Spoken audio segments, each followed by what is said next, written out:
Vamos a comenzar con lo más fácil de hacer brownies caseros.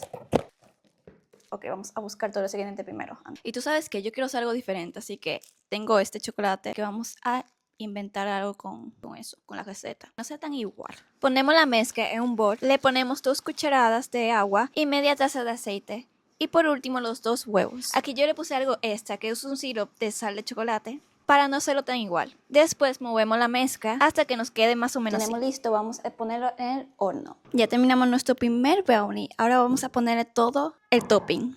Le ponemos el helado de vainilla. Aquí le ponemos el chocolate Kinder, el sirope nuevamente. ¡Wow! ¡Qué bello me quedó! Miren esto. Ah. Mientras se revela la foto, vamos a probarlo.